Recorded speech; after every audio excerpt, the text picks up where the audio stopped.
Hello. Hi, guys. Happy Friday. Everybody is enjoying their Friday. And a friendly reminder, I do believe this weekend is daylight savings time. So today, you have been following bearing, Lord. But yeah, okay, that would be helpful. Hold on, guys. Get it together here. Get it together. You can do this. Possibly. That definitely helps.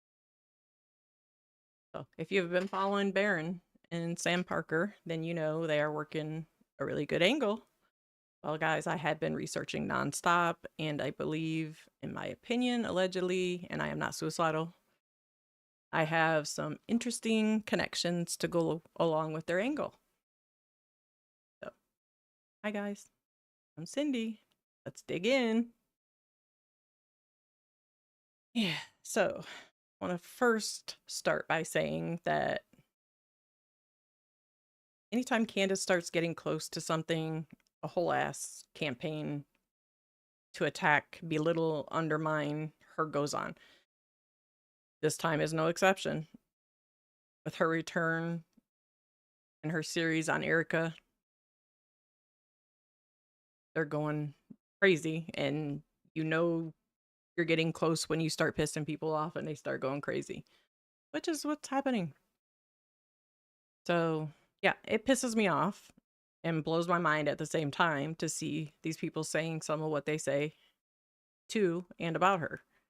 Like she didn't lose a good friend. Well, now I have seen that pour into Baron as well. Baron Coleman, in case you don't know who I'm talking about. I think everybody knows who Baron is. And that also pisses me off. Baron is a great guy out here trying to do the work and ask the questions that should have been done from the start. So I say to you all, people attacking Candace, starting on Baron, can fuck off. That's going to be my Friday bad word. The truth clearly starts to upset people, and when you factor in an assassination that is being completely lied about and covered up, well, people are feeling their asses are on the line, as they should be. For clarification, Candace and Baron don't even know me. I'm a huge fan of both because, well, I like the truth, not some bullshit story that the mainstream media shoves down our throats. Unfortunately, Tucker Carlson and Ian Carroll, along with Billy and okay, so I am unfortunately with Tucker because he's really catching hell too. Ian does sometimes, but Tucker Carlson, Ian Carroll, along with Billy and Brandy, are people that seek truth and want better for our country. And there's a lot more, but these are people that I know, that I watch and I trust with the truth. They want better for our country. These people have no hate, no ill intentions. But if you let X or Instagram or TikTok, hell, even YouTube, tell it, they are evil liars trying to make up fortune off of the truth. I will always stand on the side of good and true. I will always stand up against the disgusting, vile things that are being said to any one of these people for trying to uncover the truth. Also, we seriously got to give Baron some hella props.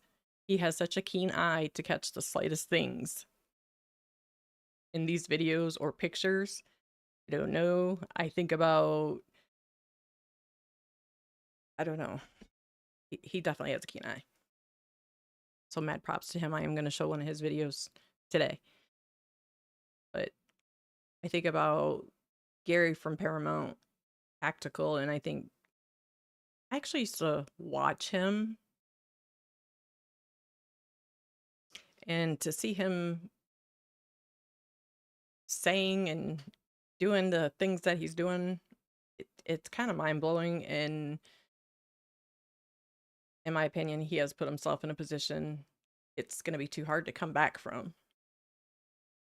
And if that turns out to be the case, he did it to himself. That's all I'm going to say about that. Is I ride him hard enough on X.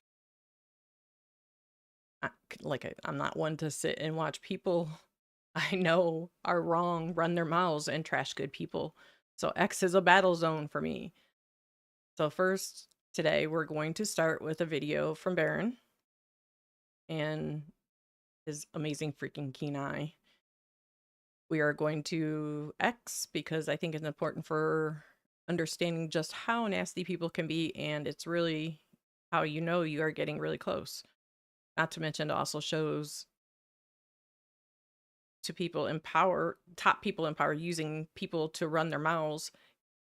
So disturbing, if you ask me, to think this is the people that run our country, and they probably shouldn't even be running a vacuum, let alone a country.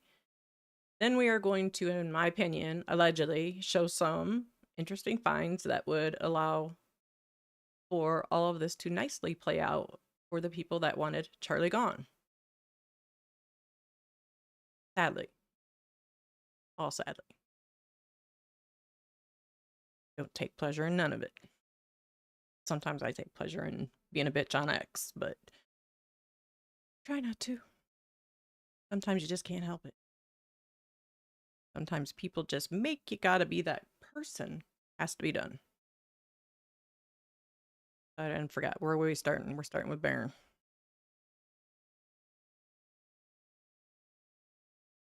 Video that went absolutely viral. We'll show you that as well. But watch this take place. 1, 2, 3. I saw Charlie Kirk get shot. Watch Phil Lyman's head. Daughter.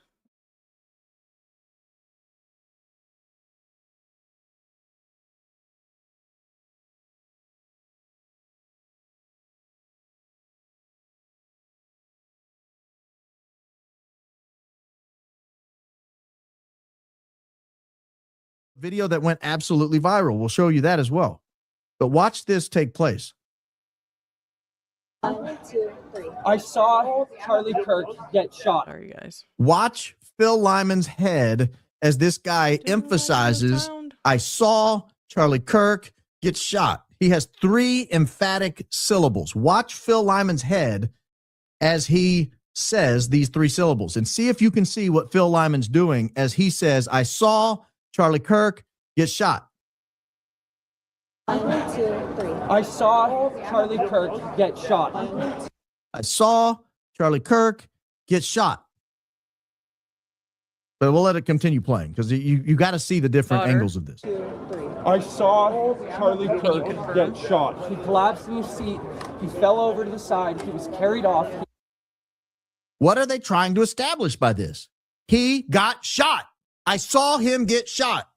Do you remember Jack Posobiec was very early on Twitter? I saw Charlie Kirk get shot by a leftist. I saw a leftist shoot Charlie Kirk. There was this consistent drilling into your head of this narrative that it was, in fact, a firearm, and it was, in fact. Okay, well, I guess we're not starting with that, and she is not tuned in.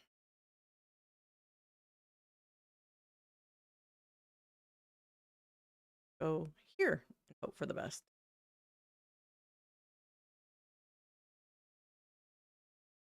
Adam, how are you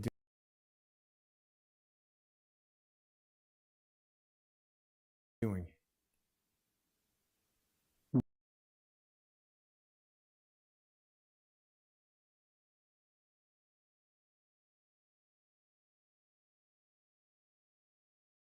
Okay. Hold, please.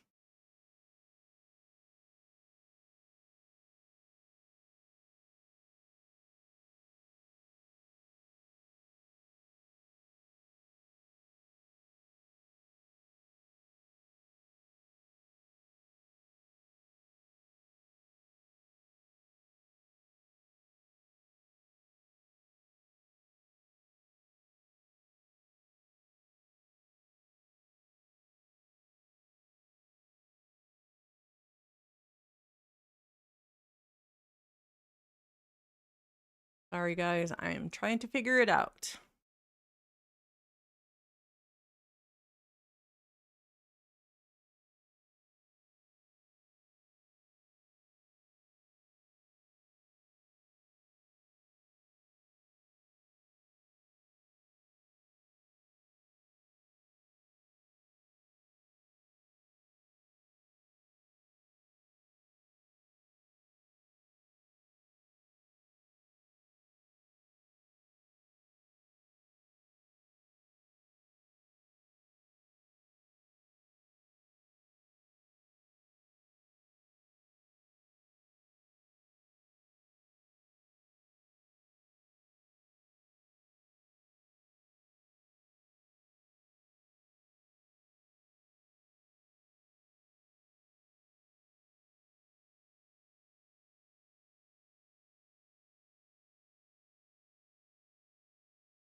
Hi, I'm back. Hopefully this is fixed, and I'm sorry. I pulled a Baron, only worse. So, everybody should tell Baron that sometimes his is not so bad. Try this again. We were gonna do Baron's video, right? Yes. Video that went absolutely viral. We'll show you that as well. But watch this take place. 1, 2, 3. I saw Charlie Kirk get shot. Watch Phil Lyman's head as this guy emphasizes, I saw Charlie Kirk get shot. He has 3 emphatic syllables. Watch Phil Lyman's head as he says these 3 syllables and see if you can see what Phil Lyman's doing as he says, I saw Charlie Kirk get shot. 1, 2, 3. I saw Charlie Kirk get shot. I saw Charlie Kirk get shot. But we'll let it continue playing because you got to see the different angles of this. 2, 3. I saw Charlie Kirk get shot. He collapsed in his seat. He fell over to the side. He was carried off. What are they trying to establish by this? He got shot. I saw him get shot. Do you remember Jack Pasobic was very early on Twitter? I saw Charlie Kirk get shot by a leftist. I saw a leftist shoot Charlie Kirk. There was this consistent drilling into your head of this narrative that it was in fact a firearm and it was in fact a bullet and it was in fact shot by a leftist and it was over trans violence. This all was an important narrative to drill down immediately. This had to be put into place. I'll play it one more time, then I'm going to let it continue going on. But watch his head as he does it. He almost mouths the words. 1, 2, 3. I saw Charlie Kirk get shot. 1, 2, 3. I saw Charlie Kirk get shot. He collapsed in his seat. He fell over to the side. He was carried off. He had blood on his arms. He had blood on his shirt. He was dragged off and carried out of the venue. There was a gunshot that rang out. You okay? No, I'm not okay. I saw someone get shot today. Yeah. So. I saw Charlie Kirk get shot. He collapsed in his seat. He fell over to the side. He was carried off. He had blood on his arms. He had blood on his shirt. He was dragged off and carried out of the venue. There was a gunshot that rang out. You okay? I'm not okay. I saw someone get shot today. Yeah, dumb question. So that is Jeb Jacobi, and Phil 100% nodded his head for each syllable that the boy was going to say before he said it. I find that strange. I mean, again, you can't make this up. But yet, Tyler Robinson is sitting in jail right now looking at the death penalty with all this weird supposed coincidences. And people wonder why nobody wants to stop looking into it or asking questions. It's weird. It's all fake and gay, just like Candace says. It's all fake and gay. So let's go over to, I just found this video from Adam Bartholomew, which if you know me at all, you know that I have picked apart Adam Bartholomew's Life is Driving video as being a play-by-play for whoever, because he was only videoing rooftops and the tops of people's heads, and he never got into Charlie Kirk or Charlie Kirk coming in, none of that. So I found this video and I thought, interesting, so we're gonna go there. Now, this is just a couple days, well, probably a week after, because it's already paved over. He goes back to the UVU. I am so pleased to welcome back my next guest, Adam Bartholomew. Adam, how are you doing? I'm doing good. How are you doing, Jason? I'm very well. Everybody remembers you joined us shortly after the horrible murder of Charlie Kirk. And you really, Adam, I can't overstate this. You really are the lead reporter on this historic incident. It was your not only ingenuity in developing the system with the triple redundancy that allowed you to survive what appears to be a Bluetooth low energy exploit from the U.S. Army, you had no fear in the face of gunfire. You ran right up to the balcony with no idea if you... Yes, Adam. Wow, it seems he's saying the same thing that I said. Everybody around you ducked, and no fear. Well, could it be because you knew Adam? In my opinion, allegedly. You yourself could be shot. Obviously, you checked on your family first. You're a heroic guy. You are absolutely the Abraham Zapruder of this incident, but you're also like the Woodward and Bernstein. I mean, we wouldn't know any of the things that we know. Everybody has been publishing all kinds of video of people taking cameras down and taking SD cards out of cameras, but I don't think enough people realize that all of this material came from your Life is Driving X account and YouTube channel. Isn't that right? Yes, that's correct. No, Adam, that is not correct. Oh, no. The cell phone videos is where we got the video footage majority. Your video covered rooftops. Stop lying. I'm just going to walk here as I talk. Is that okay? Absolutely. Yeah, and we should tell people you're back on UVU campus. This is important. Yeah, I'm here live at UVU on the campus. I just walked on, and yeah, this was all during my X, my Twitter and YouTube live stream at the time, and I was there to stream the counter protesters. So that's my thing. That's what I do as I report on, because I don't think that there's anybody really kind of getting the perspective of these people. And so I make it a point. I make a commitment to show up and film the local protests, because I think it's important to let people really know what's happening out on the street. And a good example of that is, which actually got me into this in the first place, was, I don't know if you remember, the Chads were definitely a lot more polite, a lot nicer. I don't think that they had been radicalized to the degree that a lot of these Antifa types have.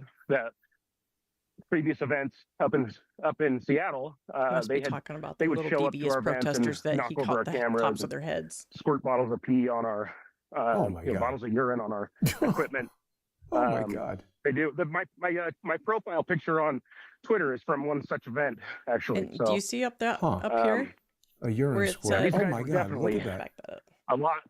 Talking to, they were a lot nicer than counter protesters that I run into in New York City. I mean, they seemed like pretty polite college students, at least the ones that you were talking to, don't you think? Correct. Yeah, I think those guys were definitely a lot more polite, a lot nicer.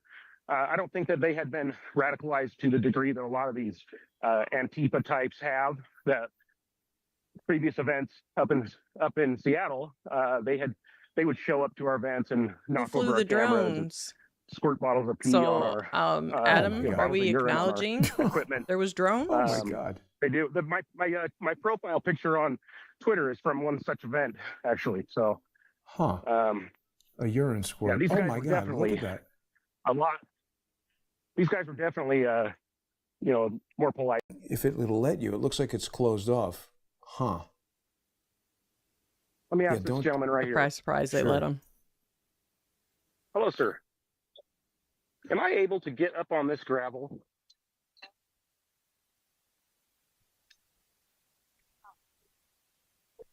If I went up on the grass right there, then I'd be able to come down. I just didn't want to go through here. Okay, perfect. Thank you very much. Okay. Thank you very much. Thanks for your service. Okay. So we can, Always polite. I can definitely, he said I can go up there and I can come down here as long as I don't come down to this retaining wall. I stay up there, we should be fine. Let's try and do that if you're comfortable with it, because I want to look in there. Do that right now? Okay, let's well, whenever you're comfortable, Adam. I don't want to boss you around. You're just so generous with your time, and I appreciate all the hard work that you've done. I hope that people will follow you on X at Life is Driving, follow your YouTube channel, Life is Driving, and you're also involved. Well, I think, go ahead. Go ahead. I was just going to say the other channels that you're doing. You've got your kmmu.org is another thing that you're involved in, right? Yes. Yeah, I'm partnered with Main Street Media Utah. They're at Media Utah on Twitter and kmmu.org. We're a local independent startup trying to give Main Street a voice. Like I said, counter the Main Street Media narrative as much as possible with real stories, real facts from on the ground on Main Street, Utah, USA. So that's who we're partnered with. So definitely give us a follow over there. Typically when I stream live, I duplicate my stream to their channels as well. So, and they're kind enough to facilitate me with some media credentials and passes and some live streaming software that really helps when I'm doing a mobile stream with Republican events and stuff like that. So that's great. So yeah, here we are. We're at the top of this gravelly slope here. So I'm going to go ahead and proceed down this slope. Okay. Yes. So the idea is, I'm curious to know if more stabilized than. Sorry, we're talking over each other. My apologies. No, it's okay. Don't worry about it. I think we had a little delay from the Bluetooth, but I'm just curious to know if somebody positioned right there where you're headed, if they could have, gotten a bead on Charlie, because obviously everybody has heard my theory, the evidence that I've looked at. Seems like there's video evidence that a projectile hit Charlie from behind, and I just don't know exactly where it would have been fired from. Now, if you stick your camera just a little bit to the left there, looking towards where Charlie was seated, do we get a straight line to where he was seated? Just to give you an idea, I'm going to flip the camera around here, if you don't mind. Sure. We're going to do this.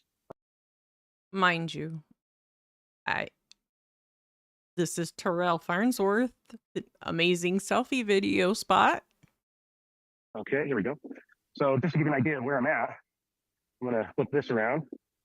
Okay, so I am right here at the edge of this retaining wall. You can see that, I hope. Yep. So I'm going to set the tripod right. Let me go down a little more. Right there on that retaining wall, that's where the tripod will be seated, okay? Sure. So we're going to go ahead and do that. The sun is right on me. Yeah, it's a nice day there in Utah. The sun is on you, Ed. Okay, here we go. So. Now, you were really spending a lot of time there. Sorry, Adam. You spent a lot of time there, so you had a good sense of where Charlie was seated. Now, I think there was was there a wall in the middle? Again, I would like to know how he had a good sense of where Charlie was anywhere, because he never filmed it. There, or I mean, it looks like there's a clear. We had the white back to the tent, of course. There is that pillar. His tent would have been right up where those flower pots are next to the pillar. He would have been positioned right there. Does it look to you like someone could have shot him behind the ear from right there, or no? With the tent being in the way, the wall of the tent, to me, I'm not convinced. That's just me, though. And I think that's an important point to make, that you and I disagree on theories here, but we can still have a civil discussion. Wait, before you walk away from there, before you move away from that spot, Adam, can we look at the ceiling in there? Here. Yes. Oh. I'm curious to where that civil discussion was when he went on Barron's show. He was so defensive. So you're even further back. You're saying somebody might have been able to. Wow, I hadn't even thought of that. So wow. Wait a minute now. Wow. So there is potentially an angle somewhere back here, maybe not right up there, but you got all this space back here. Now, when you go back over there, Adam, if you see the ceiling inside. Yeah, do that. Because it looked like there were some vents and things. I mean, maybe we're getting a little bit to the fantastic as far as things coming out of the ceiling. But you might have just hit it if somebody walked further back. And again, remember, there was a camera. I don't know if you can see. There was some construction going on those ceiling panels there. Do they look to you with your eyes like they can open, or no? No, they're just like stucco panels. Let me just creep over here a little bit. And do we have a security camera there in the middle? What is that in the middle?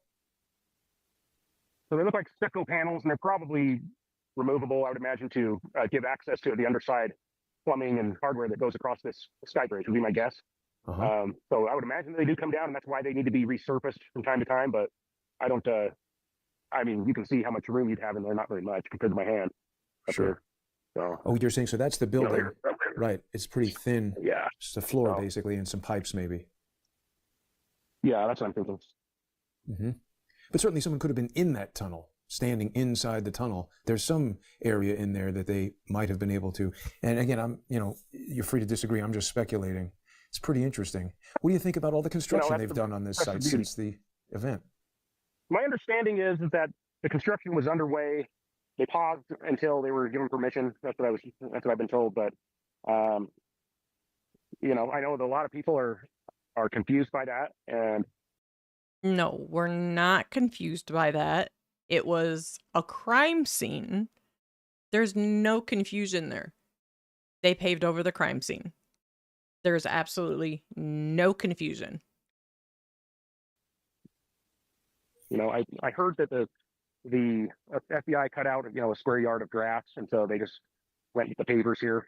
But Aha, That's so all the FBI hearsay, took the grass obviously. to investigate, and that's why the school paved over. A 'cause portion of everybody- it, yeah. Well, that's interesting to know. And so they just Aha. yeah. That actually seems far less sinister if the FBI takes it to investigate and then the school paves over, so it's not a big empty chunk of grass there. That seems sort of far less sinister.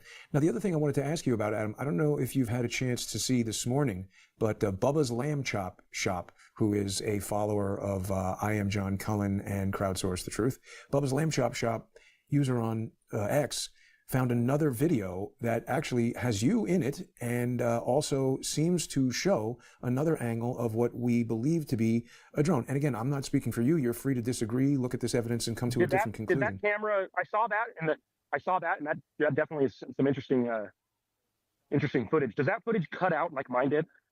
Well, it Does it seem doesn't. to cut out? This one didn't. So I have one video where somebody else does cut out, and this TikTok user, I forget her name, but Maybe I saw a different one. Yeah, I saw one that Yeah. corroborated the cutting out.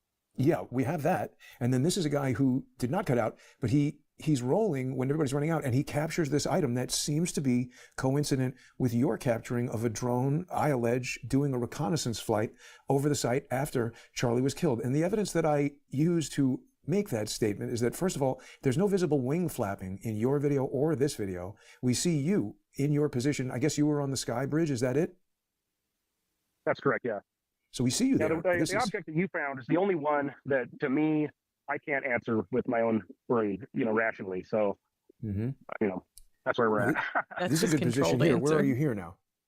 in my opinion. So now I was previously just right there on that corner right there. So now we are directly behind the trap doors from Canada Felons, and Right. the tent was positioned just, I want to say, a yard from the edge of this. I want to say that I was looking at the pictures that I was looking at. I think the tent was about a yard away from there, so which means Charlie would have been closer to this pillar or a little bit farther that way, maybe a yard past this pillar, I want to say. And so where the grass begins and you now, can see where was he seated relative to where the grass line is right now? the grass used to come all the way to this curb here. You can see the ground. Mhm. So let's see here. So his tent, so if we look at this power box here, the utility access box, his tent was about a yard from there, I believe. So I think his tent would have been right at the start. The tent wall would have started right about where that second flower box is.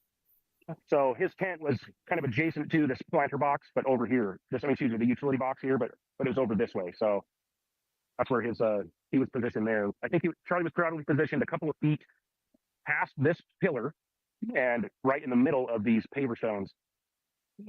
Is right about where the fourth, you can see it back there.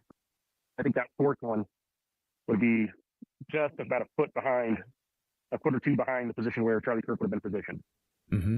And we can see So- from the videos, his chair, it's a few feet forward of the tent wall, which is sort of just in front of the concrete wall. He's maybe 6 or maybe more like 10 feet ahead of the wall. I don't know if you can see on your screen share there where I've got the image Yeah, up. I think that's a big, a pretty decent sized tent. So if we move over here a little bit, now it's all cordoned off, so I can't get to that position, but you can see here.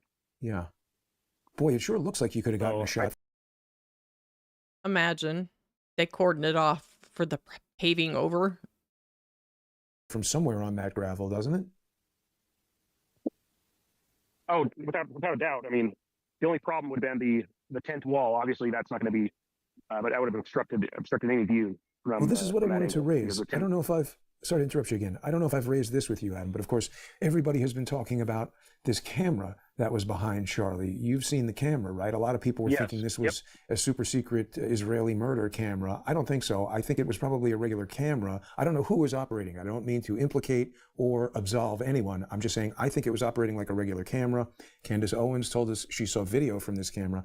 I think this would have been used as a targeting camera because, as you just pointed out, it's pretty far back there to actually use your eyeballs to aim at a target this far away. But if you had some sort of targeting app on your phone, and these do exist. We've seen something called Long Shot, which uses Wi-Fi cameras downrange to give you sort of assisted targeting. What do you think about that notion? If somebody was using this 4K camera in the tent to actually, target the back of Charlie's head, could they have been back there on that gravel and make a shot somehow? Sort of superhuman assistance. Yeah, I mean that to me. How do I put this? I'm no expert, so who knows? But that would be way more sophisticated and technically challenging than anything I would be capable of. In my opinion. So I don't know if it's I'm not an expert on that kind of thing as far as a remote guidance, or not a remote guidance, but what you were just talking about, the idea of using the camera. So, but we've got you on record now. Possible, and we've got you on record. You're not possible, I guess. not a professional assassin. You're not a professional assassin. You're not involved in targeting cameras. But I do want you to see this. This is the Long Shot. It's not a professional video taker either, at least not the day of. Company, and they are in the business of having these Wi-Fi cameras downrange, giving you a very large blow up of a very distant target, and having an app that is. Like I said previously, I've had a brief exchange with somebody that did shoot some video, and I got somebody else sent me a little clip that they had shot. I reposted it on X, showing the TPUSA people right immediately after, offering comfort and their testimonies and that kind of thing. So that was definitely kind of cool. Oh, there's a second memorial up here. Hey, how's it going? Huh. Yes. You're who? I'm Connor. So Oh, hey, nice to meet you, man. yeah, nice to meet you. Cool. Yeah, I'm live with Jason Goodman here. Yeah. So we're going over kind of some angles and seeing what we can find here. Conspiracy theories. Yeah, exactly. Does that person know just trying to sell some false notions here, I think, and maybe get some truth out of it. But yeah, running into a fellow X user here. So Oh, there you go. Who is that? Is it somebody that I know? Well, it's nice to can I announce who you are on my camera? I don't really care. Yeah, it's a Flat Ranger, Utah. Okay. I go Does to he for all know- my gun questions. Does he know Samir Masi? You know Samir Muncie? What? Samir Muncie? I have no idea. No, he has no idea. No problem. So, but I don't know. This is Jason Goodman. So, yeah, good to meet you in person, man. Yeah. So yeah, there's a huge memorial out front of UVU right now, and I was not aware that there's another one here in the courtyard. So this is kind of interesting. Mm-hmm. So he is clearly capable of filming shit other than the rooftops. He just chose not to. Apparently, in my opinion, allegedly. Have you had any interaction, Adam, with anybody at UVU Review? Obviously, your video, the live video, and the redundant recorded video that you created, it's gotten millions and millions of views. I think 6 million plus on YouTube, right? Correct. Yeah, and there's many other users that have. I saw one that had over 100 million views on clips for my video. Wow. So that's a little frustrating. You do all this hard work, spend all this money putting together your system, and then people are just clipping your video. I hope they're giving you credit. The vast majority have been, like kind enough like yourself to give me recognition there. But really the fault lies with me, as with most problems in my life. That I didn't watermark it.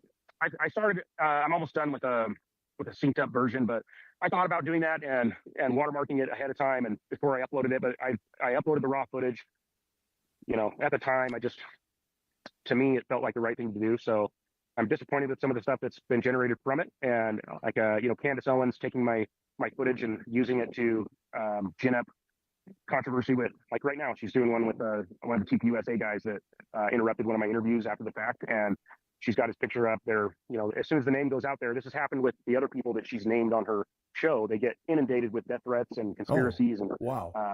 I've even, without even being on any of her shows, just, she just used my footage, but she's never credited me 3 times now that I know of. But even just my own footage being out there, I've had people make conspiracies about me and throw insults and hate my way and that kind of thing. But the people who've been named on her, that are just citizens that happen to be here to see Charlie Kirk. A lot of people wanted to just come and see him speak, like my own wife and my own kid. They just wanted to see Charlie, and so those people happen to be here. They happen to talk to the news. They get named on her show. I think it's a little bit irresponsible the way she's been covering that, because they end up getting just trashed online and, like I said, inundated with death threats, and I think it's dangerous. So I've with that, in that regard, I've actually had some regret with this whole thing, like, because of the at the end of the day, this kind of stuff has been generated from my footage, and so I kind of feel like anyway, it's disappointing to see some of the stuff that's happened that way. I wish it wouldn't happen, but well, I at the end would of the day, we can't encourage control you. what other people do. Yeah, I would encourage you to not feel bad about what other people do, Adam. I think you were heroic on that day. And I mean, honestly, I think that the work that you did goes down in history. We would just not know. He jumped right into action. Doing what exactly, sir? He stayed the course of videoing play-by-play. So many of the things that we now know about what happened that day. I think it's going to be very important to learn. I'm not trying to disparage anybody, but if somebody removed evidence from that site, I mean, we have this image in today's thumbnail where I'm highlighting this guy who removed the SD card. Did you have any sense while that was being removed that it was perhaps something that shouldn't be done? No, I kind of look at it like my own footage. I removed my own footage from the site and I left, and then I uploaded it, and then I submitted a tip. The FBI reached out and they got my footage. So there's no chain of custody. I'm pretty sure Adam filmed Terrell removing the camera. Broken there. If he's the guy that's in charge of managing those cameras, it seems to me perfectly logical that he would pull the SD card out and hand it over to somebody with some authority. I don't think those guys had crime scene etiquette, as the first thing on their mind. They just lost their boss. And, but I mean, you didn't. So I think, you're like, well, in my mind, it's kind of like following a car crash. You're getting in a car crash, somebody's hurt, and you're fine. The EMTs come and go, and then you're left with this mess. And you're like, well, what do I do? I guess I might as well pick up my belongings that have blown into 1,000 pieces around me. And you're just you're in a. Let me use the chair that my boss just got shot in to scooch over and stand on top of and pull down the camera and take the SD card and the camera. Yeah, no, most people don't think like that, because it is, in fact, a crime scene, and you stood on the very chair. State of shock, and you just start doing what you normally. He was in such a state of shock that he was just in that little corner where Adam was and did a selfie video saying, they just shot Charlie. They just shot Charlie. He's dead. Do. And I think that, to me, seems like the most logical, answer to that question. But of course, you didn't move around the chair that Charlie Kirk was sitting on when he was murdered to remove your footage. You weren't embedded in the murder. Now, hang on just a second. You're right. You're right. Now, that's a different piece of evidence, yes. But as far as the evidence, the chain of custody for his thing, I don't think that, if he's the guy that's in charge of managing it, it seems to me that the chain of custody is not broken, until, if some other random person had come up and tampered with it, maybe that would be the case. But he could still testify that the card. He could still testify the card was under his control the whole time, is what you're saying. Yeah, and we were supposed to believe that. No. Let me ask you this: behind you, we don't know. above the windows, windows, know what they've told us. So. Behind you, above the windows, we have these things that look like vents. Can you tell what those are? Can we death threats to you? Why do people want to death threat you? You were just there. You didn't do anything. I don't understand it. There's somebody clipped some portions of my video for when I was standing actually over here on this opposing balcony, and I was doing what I was just doing now, or I was in a sea of people that you can see this opposing balcony kind of juts out and has a whole section that sticks out. We can actually walk over there, but there was a sea of people there. I could not get within 20 feet of the railing, and so I was holding the tripod up over my head, and the microphone was attached to it, pointed down, and somebody clipped that and did a slow motion replay and said that I'm saying he's on the roof, and that I was some sort of a spot. Wow. A spotter no sound from me or the video. This guy on the roof somehow. So that was one of the wilder conspiracies that came out of it. Wow. Yeah, and we've also heard people say that you're a foreign spy and all kinds of things that don't seem to hold water. Yeah, to I have Mossad handlers. I just did a dead drop. There goes my Mossad handlers right now, actually. So, I mean, of course, I don't like to get into these subjects on the show because it's your personal life and your personal business, but you have publicly told us that you were born and raised as a Mormon, not Jewish, as people have accused you of being, right? yeah, Bartholomew or of English descent is my understanding. My mom's really big into the genealogy, so I'm sure I can get a more solid answer on that question. But there's a General George Bartholomew. I think there's a Joseph Bartholomew we're traced back in Massachusetts. So we were definitely, I don't get the allegation personally. It's like, but I disagree. I guess you can. Somebody Googled my last name and said, and Google AI says that there's some Jewish origin, but who knows? I'm sure that there's the name Bartholomew's in the Bible, so and I'm sure people may be aware that Jesus was a Jew. So who knows? But that's beyond. That's another thing. If you're at the beginning of the video, there is no sound. It says that right where I was, we had technical issues. This area we're standing right now was actually cordoned off so that people couldn't get we right started over the tent. Let's actually go back over here. Beautiful sky there. Do you see any drones today, Adam, or any eagles flying around? It seemed like we had a lot of eagles over the valley when you were there. I saw a couple birds when I was walking in. There was a pigeon that landed and went into a drain pipe, but beyond that, no. It's a spy. Let's see, that pigeon. Back around. Yes.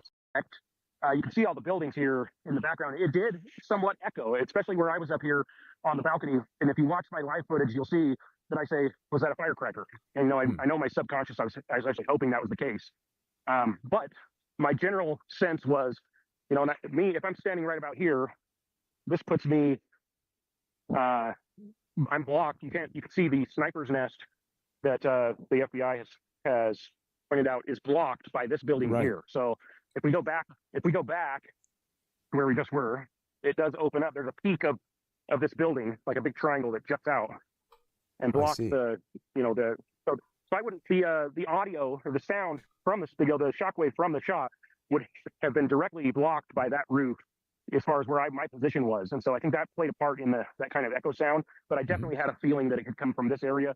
And I equate my sense of this to elk hunting, where when you're elk hunting, you're in the mountains and there's ravines and cliffs and all kinds of stuff. So you'll be instantly went here to see my kid and my wife, and my camera and stuff was attached by cabling, so I couldn't just leave it behind. He never even aimed his camera down that way. The other thing is, you and I have spoken pretty extensively about the technology that you were using that day and how, perhaps there was a Bluetooth low energy exploit used against you. And you had mentioned to me that you've used this live streaming equipment many, many times. The Mevo cameras have got a sort of auxiliary memory component to them where they're, recording within the camera while you're live streaming, and that September 10th, the Charlie Kirk murder, was the first time in your many years of using this equipment that the internal SD memory card failed to record. Have you used the live streaming system since September 10th, and has the functionality of the SD card returned to normal? Yeah, that's correct. I haven't used it for several years, probably about 16 months at the time. Okay. So I've had a little from my iPad. So I had all of the networks merged with Speedify, and so my Apple tablet was the streaming culprit there. That my live stream cut out right at the shot. So right. The other thing, Adam, I don't know, this is the one I think you were talking about before, where we've got another person who is, I guess, live streaming maybe on TikTok. Whoops, we just lost her here. She was live streaming on TikTok or something like that, and she says timestamp 12:22. And 12:23, and it just cuts out. We don't get the shot. See, I saw this. Yeah, that was bizarre to see a replicated thing that cut out in the same way that mine did. That is really strange. And it certainly seems to at least lend credibility to the theory that some sort of electronic disruption was deliberately sort of aimed at that crowd. Maybe. Potentially, yeah. I was wondering about maybe the shockwave from the gunshot. If that could potentially have some effect. My other thought was maybe multiple people, right at the time of the shot, though. I mean, there's just, if there's too many phone calls all at one time, that'll disrupt the network. But having this happen, right then when I was streaming beforehand and right after, I was streaming with no problem, So definitely a bizarre happening from that stream. And to see that replicated on that lady's TikTok stream is really strange. It is. It is for sure. Now, just to ask you, I know I appreciate your time. I don't want to press you too hard there, but on your YouTube channel, also, Life is Driving. So this is what I was telling everybody about in our first interview, that I initially saw your live piece, which has got this, where is it here? Here it is, 27 minutes and 23 seconds. Yeah. So under the live tab, this thing is 27 minutes and 23 seconds. So why wasn't it an hour and 6 minutes and just lose a few seconds? Did something else cut off the live stream, or how did this turn out to be 27 minutes? So that's happened. That's one of the reasons that I came prepared with the Ethernet connections, because in the past I've been to big events, like, for example, the Republican State Convention this year, where my live stream will cut out because there's just too many people on the cell phone networks at once. And so my thought is that the shot happened about 23 minutes into my stream, I believe, if I'm not mistaken. Yep. The 27 minutes would be 5 minutes after that. At that point, that's when, like I was suggesting earlier, that's when all 3,500 people were then calling their loved ones, calling their, uploading their videos, calling 911. I know several people were calling 911 as I walked down those stairs and went to the cell phone networks were overwhelmed. Got it. Overloaded. So, right. And that's why you had 1 hour and 9 recorded here. Got it. Well, I'll tell you, Adam, it's an amazing story. It's an amazing bit of work. I think that's rather interesting. Hadn't come across that. Good to know. See his perspective. Totally disagree with him. And it's definitely good to see that he can actually video record something and not be all rooftops.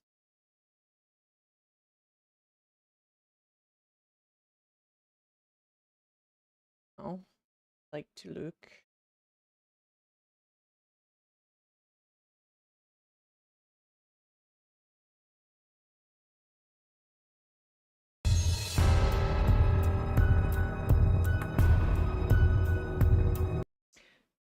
That would be Hunter Kozak practicing his reaction. Allegedly. According to him, somebody had said something to him that made him respond the exact same way that he did when the Big Bang happened.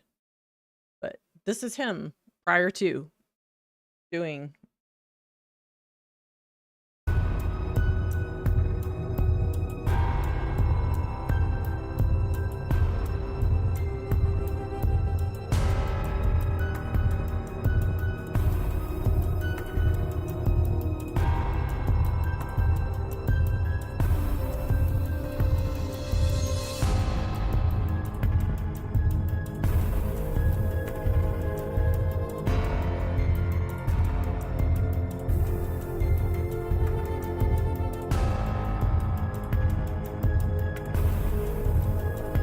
This is when it happened.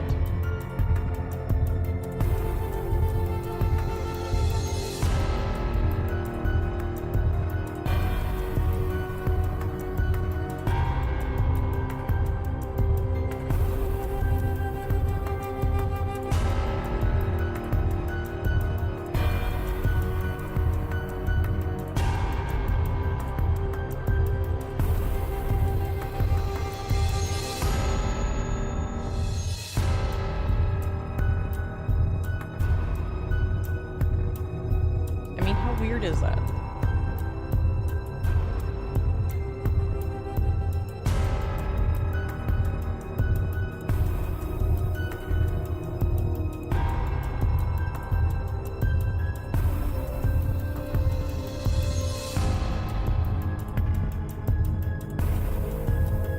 Exactly the same.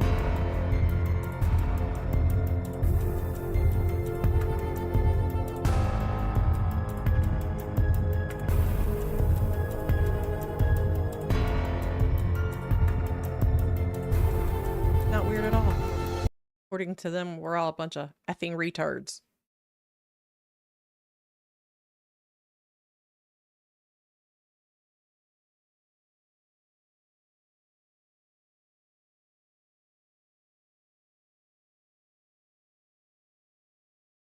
It's so interesting. So much better.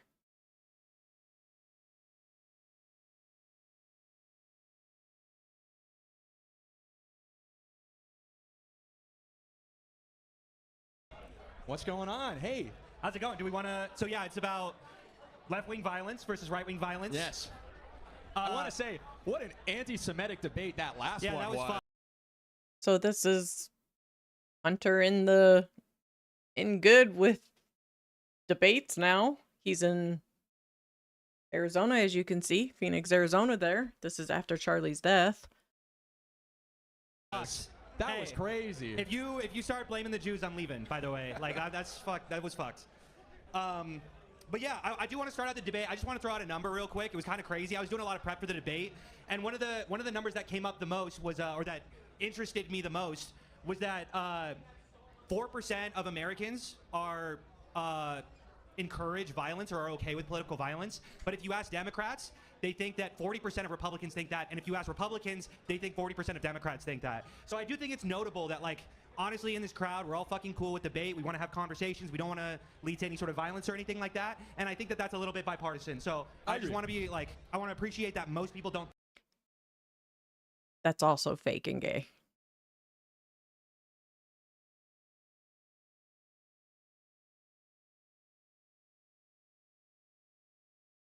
So Charlie Kirk, bastion of free speech and the marketplace of ideas, cut off my ticket. So what I'm going to be doing is infiltrating as a... So Hunter Kozak was banned from Charlie Kirk's events. Trump supporter. So I just acted confused and said, I don't know what happened with my ticket, but I'd like to buy another one, and got right in. Well, not the Big Beautiful Bill, but they also defund Planned Parenthood. There you go, that's what I meant. There you go. Gotcha. What else do you like about the One Big Beautiful Bill? That it was passed. That it was passed? Yeah. Well, anything particular in it? No, not really. Okay. I think a lot of criticisms might, about, like, from the Democrats are that... So that's not strange at all that he was going out of his way. That was in Florida, by the way, the Student Action Summit in Florida. So he went out of his way to go to Florida, where he was banned and disguised himself as some Trump supporter to get in anyways. But again, we're not supposed to ask questions. It's not weird. Not at all.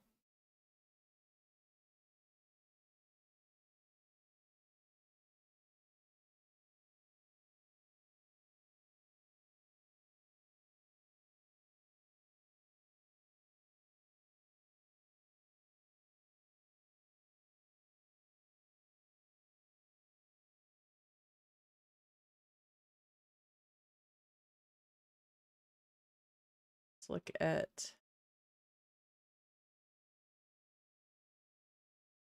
Stein voter in 2016, so he has contributed. Something I want to clarify every time.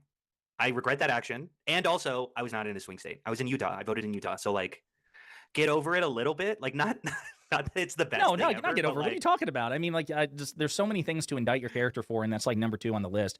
I mean, I regret voting for Hillary Clinton. I would vote for Hillary Clinton today if I could. A little too late now, buddy, but thank you. Appreciate it. I understand. Yeah, no, it's fine. And I voted for Kamala. You know, that's good. You're on the path to redemption. You're on the path to redemption. Okay, but get back to it. So, so you, as part of the Unfuck America tour, which is this group that basically would engage and try to debate Kirk and Kirk supporters throughout his various tours, this was your first chance to actually speak to the man himself. Yeah, I'm sorry. No, I was just gonna say. So go ahead. Yeah. So I mean, at the beginning of the event, a lot of his rhetoric is, hey, I think he said this verbatim, bring the best libs that Utah has to offer. And I think that very often it was just a bunch of college students who were doing, like, you know, who took a poli-sci class one time and wanted to go talk to Charlie about it. And he made them look like idiots, mostly because they were a little bit of idiots. And I wanted to challenge him on it. I think that he cared about debate and I care about debate. And that's one of the very, very, very few things that we have in common. So when he was asking for the best libs that Utah has to offer, were they like running short that day? How did you get drafted? How did you get brought up to the microphone? Well, I was pretty far back in line. I was like 10th or 15th in line. Like, some people had been camping out since, like, I want to say like 7 in the morning or something like that. But they were asking down the line, like, what questions do you want to ask Charlie? And they're like, how does it feel to be the coolest conservative of all time? And then, like, you know, it's like, oh, what do you want? Kobe or LeBron? Like, what do you think is better? And then they got to me and I'm like, I want to talk about, I don't know if I care or no. You just you don't have room right now for basketball anyway. Even though you are freakishly tall and you could play basketball. Did you? Everyone says that. I'm 6'3", but I just, like, I don't know how to dribble or anything else. So it's, that's one of the big prerequisites of playing basketball. I think it's not just dribbling. be tall. My understanding is I feel that like this dribbling guy is like an essential interviewing him core. is hitting on him. I think so. It's a core Don't discipline. quote me on it. Yeah. I don't know much about basketball, but So then you told them you had a question about. I started. Yeah, and I also was expecting Charlie to ask, what is a woman? Because he always pivots conversations about transgender issues to that question, which I feel like I had a good answer to and I had a good response to, and I wanted to challenge him on his bullishness, I guess I want to say. That reminds me, again, it's kind of a sidebar, but relevant to your content, because Hunter is on TikTok still, right? You're still putting on TikTok stuff. I've tried to get you on YouTube for years. You've dug your heels in. We put you this have a one really out good a couple video hours on in the channel called advance. "Is a hot dog a sandwich?" or "A hot dog is a sandwich?" Right? And Is a hot dog a sandwich? Is a hot dog a sandwich? So it's posed in the form of a question, and it kind of addresses some of that. Well, didn't you create that about the time that the whole "What is a woman?" question was? Yeah. So, and to be clear, it is known that before Hunter got up there, he told the people that were, they had to ask who was going to ask what, and they made him number 2, and that's not suspect, right? Not at all. Not even a little bit. And Bill, we had sound problems in the beginning, but we got it fixed relatively quick. And I didn't let anything play. I stopped everything and just told everybody to hold on for if there was anybody. I don't know.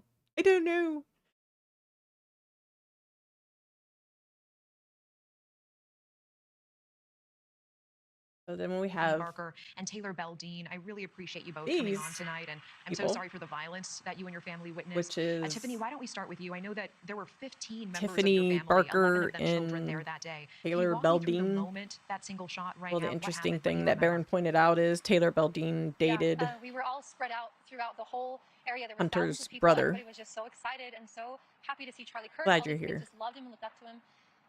The shot rang out, and we thought that. I think everybody looked around thinking, "What is that?" But a lot of people saw it. It was hard to see because there was so many people. Heartbreakingly, my kids saw it. This is my niece here. She saw all these kids saw it because they came up close to see him, and then it was horrifying because we didn't know where each other were. And it was my sisters and I, my parents, and then a bunch of our kids. And so we're looking everywhere. My younger daughter was 12, and she gets separated. So that's not and then I weird. was looking for all the kids, and they made us all. And then if we think about it in the context of, I believe I heard that the prosecution has like 30 witnesses.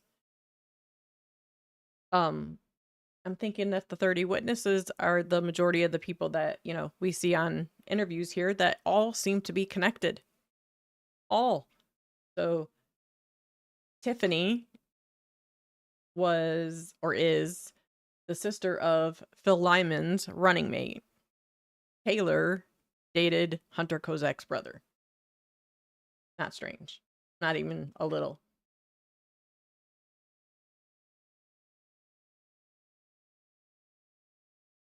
So Tiffany gave that interview. Tiffany gave this interview.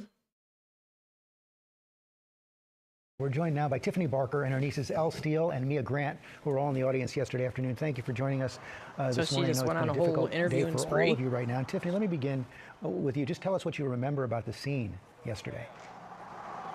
It was horrific. There was one shot that rang out, and everybody instantly looked around and then fell to the ground. People saw Charlie instantly get shot in the neck.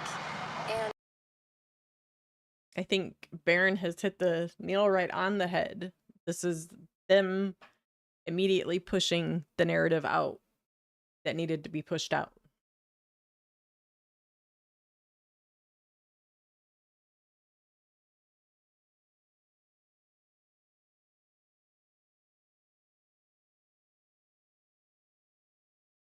Themselves, not students here. You said you used to be a student here, but you didn't hear the shots, you said, Kim, but all of a sudden you saw people running. That had to be terrifying. Yes, we were heading to the event, and all of a sudden there were just a group of people just running down the hallway, and they're like, shots have been fired, there's gunshots, run, run, run. So I grabbed my daughter, and we just booked it out of there. It was scary because you don't know if it's real, if it's not, but you just have to go with your gut and get out of there. But it was scary. The adrenaline shot up through my body, and I chills, and just, we were freaking out. Yeah. And we always hear gunshots. That's literally Everybody said firecrackers at first. Right? No, like, are any of them people in college? It was so weird. I think everybody was like, that is definitely strange. Just the whole vibe. And then I don't know if you've seen it, but I went back and showed multiple of his other campus tours, and it's all college kids. This literally is the only strange, weird one, and it happens to be where he died too. And all these people seem to be connected somehow, some way. Yeah, I'm sorry, I don't believe in that many coincidences. I just don't. I just simply don't.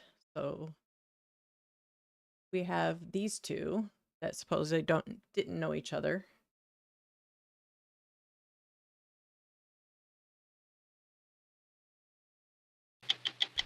"60 Minutes overtime." Governor, the flag there hangs right above where Charlie Kirk was murdered. What does that flag mean in this moment? That flag symbolizes 250 years of struggle, 250 years of improvement. Not one identity. And not a lot of people in this country knew of him until the assassination of Charlie Kirk. And then it was Spencer Cox who was before the cameras asking Americans if we could just all stop hate. I'd also like to point out that this guy right here with the big hat on, he also is an actor on A&E. Asking Americans if we could just all stop hating each other. So it was. We went back to Utah Valley University since Charlie Kirk had been murdered there week, and also to give them some confidence that their country was going to move forward, that politics could be repaired. I think it's important not to tell people they shouldn't disagree, that there's something wrong with disagreement, or that disagreement is the problem. It's not the problem, right? It's how we do that. I think that matters. See cameras, Mark. We wanted to sit down with a couple of students who were there. So Hunter Kozak and Jeb Jacobi, which Jeb Jacobi later, I found some interesting shit. At the event where Charlie Kirk was assassinated, and so we met Hunter Kozak and Jeb Jacobi.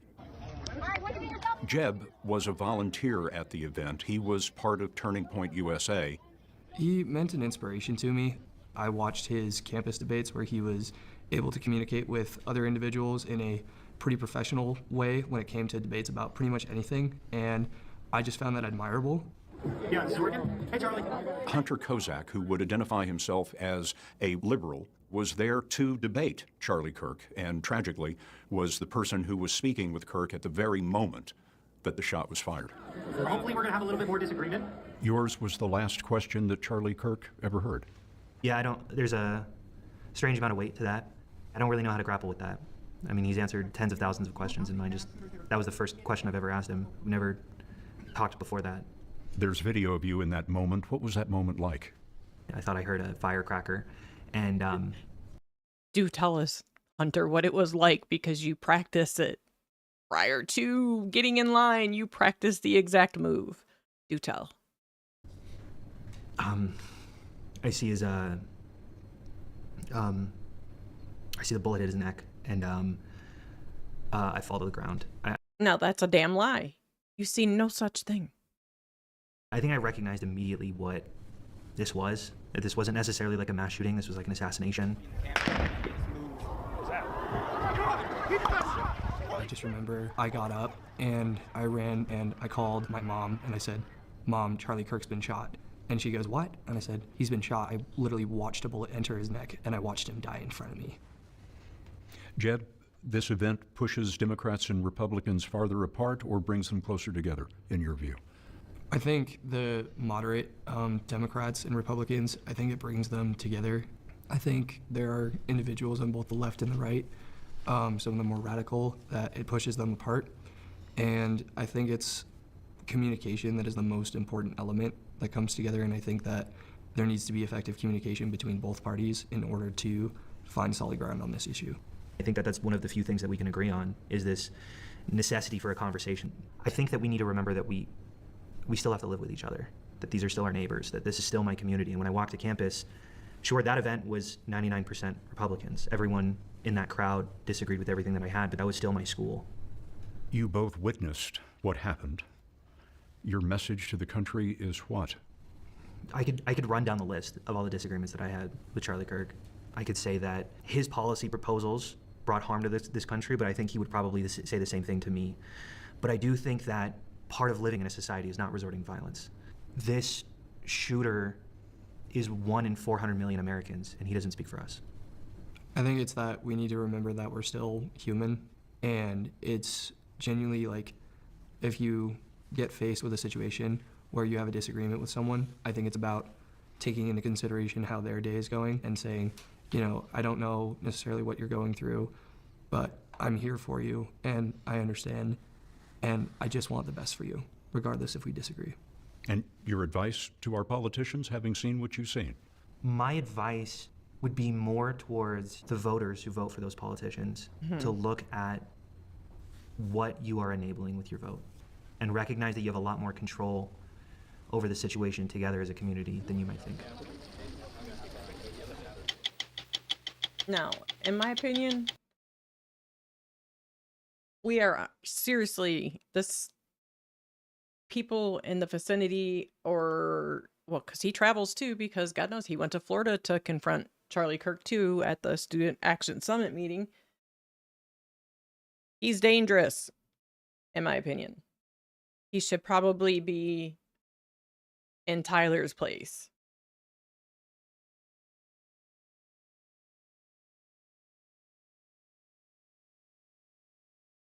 And then how weird is it that they get him together with Erica here? But I do not once, for 1 second, think he was anything else than exceptional. Erica, as you know, the last person that Charlie ever spoke to was a Utah Valley student named Hunter Kozak. He was asking Charlie a question that day when he was shot, and he's here tonight, and he wants to ask you a question. Hi there. Erica, I want to tell you how much I appreciate your calls for peace and unity, and I'm likewise horrified by the people in my so-called camp who were cheering about Charlie's murder. I believe that they stoke the flames of violence. But even worse is when powerful, influential people on either side of the aisle stoke the flames. When they do it, the flames can become an inferno. And this leads me to Donald Trump, the most powerful and influential person on earth, who has more responsibility than anyone else to put the flames out. Just last month, President Trump called on 6 Democratic lawmakers to be tried for sedition, which he clarified was punishable by death. He then reposted a simple message: hang them. I think that you've been making strides to bring peace to our country, and that Turning Point has been asking Democrats to decry the individuals who cheer for violence. I have and will continue to decry them. But any good faith effort to stop political violence must hold both parties to the same standard and expectation. So in that spirit, will you condemn the violent rhetoric of Donald Trump, the most powerful and influential Okay, yeah, person that on I earth? kind of did know. See him I Valhalla. appreciate your question. You know my heart. Why would I ever say, yes, go murder people? This is so much deeper than just one. I understand your sentiment. I do. But this is also so much deeper than just one person. This starts at the home. It's like this okay? whole thing was a This starts with production, family. and then it stayed a This starts with a production seed for, that grows. well, it's still and happening grows. as we speak. You can choose to have evil in your heart, or you can choose to have light. What you consume and what you absorb from the outside world will manifest itself. They're both actors. No. Both. And they're not very good at it.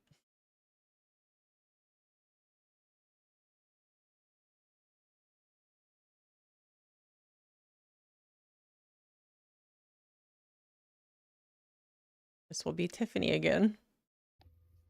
Hey, my name is Tiffany. I am the mom/aunt that's on the interview from Good Morning America that Candace Owens aired on her show a couple days ago. I really appreciate people reaching out and letting me know. I have not See you in received a message Valhalla, from brother. Candace. I did send her a message after I saw that, but I haven't heard back yet. I do really appreciate Candace asking questions. I don't believe at all what we're being told about this, and I know that we have been so lied to, especially the last 5. And I also know that conveniently there's a new FBI location in New Zealand that overlooks Valhalla. 5 years since COVID. So I do understand why she's looking at every angle. I don't fault her for that at all, but I did want to get on and give a little bit of additional information and backstory behind this. So first off, my family. So I have sisters, a brother, my parents were all very involved in Utah politics.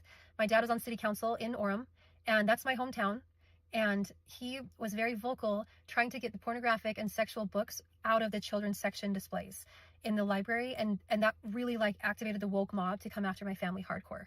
My mom leads thousands of children. It's involved with the schools, teaching them things about the Declaration of Independence and the First Amendment and the Constitution, our founding fathers. These are things that we were raised on, powerful people in the scriptures who were brave Christians who defended Christ. And we were raised on the founding fathers.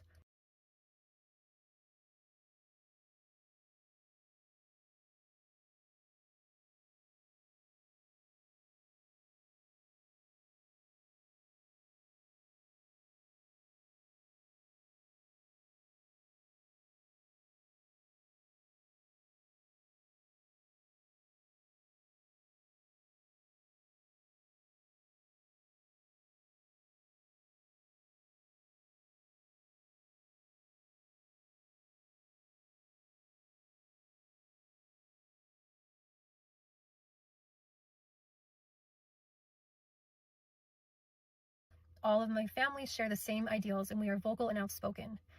The children that you saw, that is like really hard to be attacked for motherhood and for choices that day, but nobody understands. I'm going to tell you what happened.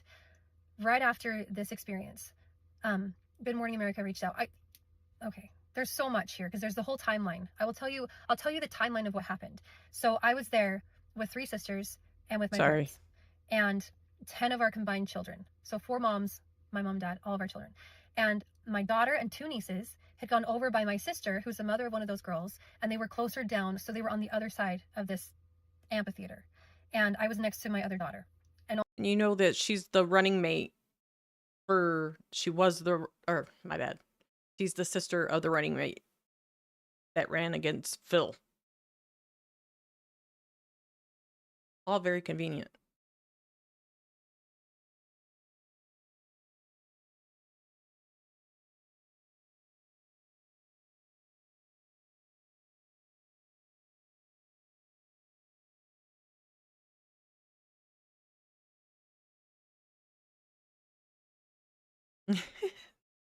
Hey, you should be very careful. These people are very good at what they do, or they think they are.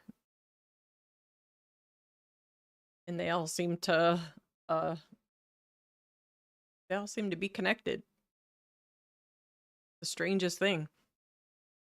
30 witnesses, if that's the prosecution's list, I am going to be at that trial.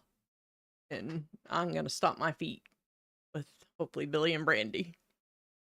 Because this is bullshit.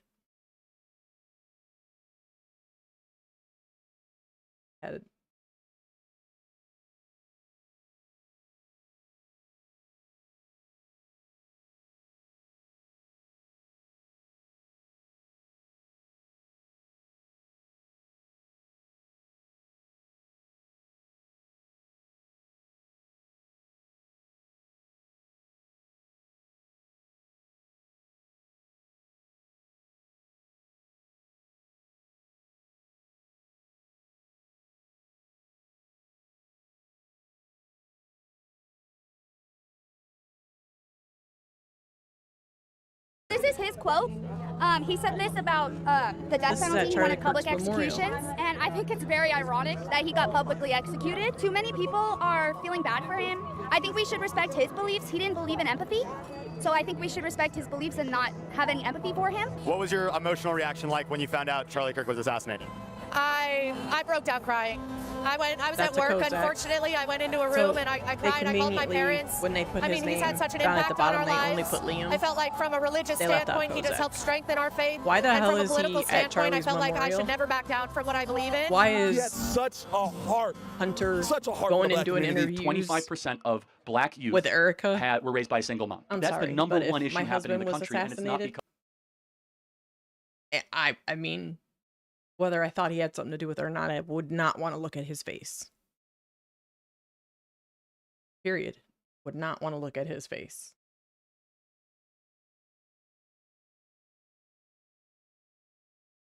So that is yet another connection. That's so Chanson Kozak, Liam Kozak, Hunter Kozak, all right there, affiliated, either doing media, interviewing each other, asking the question to Charlie. Then they're associated to the family of 19 that was there. That's associated to Phil.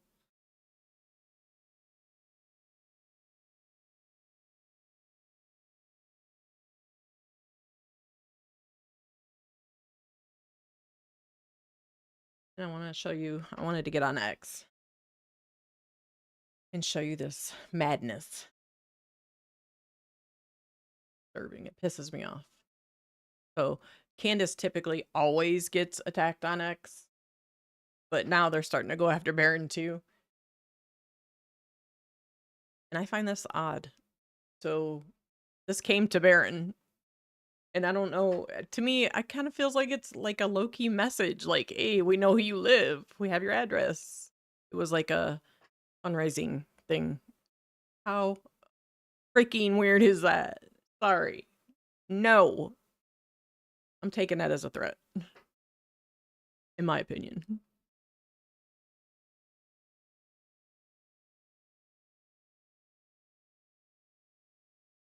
And this Laura Loomer, she constantly, nonstop, is going off on Candace. Just, it's like her full-time job between Candace and Tucker. To just constantly, and look, she's so nasty. She's foul. So Candace Owens is now trying to weaken the U.S. military by telling Americans to not join the U.S. military anymore.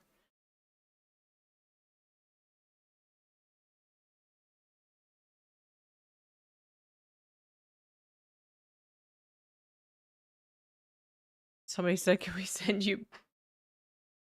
this bitch back to Israel already? She said, shut up, bitch. This is who we're dealing with here. She's so foul. And she's in the White House, by the way.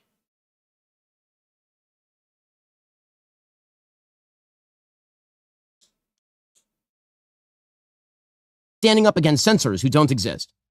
She says she'll die. But would be her continued complete moral betrayal of Erica Kirk to kiss Candace Owens' ass, even as she cosplays as the brave woman standing up against censors who don't exist.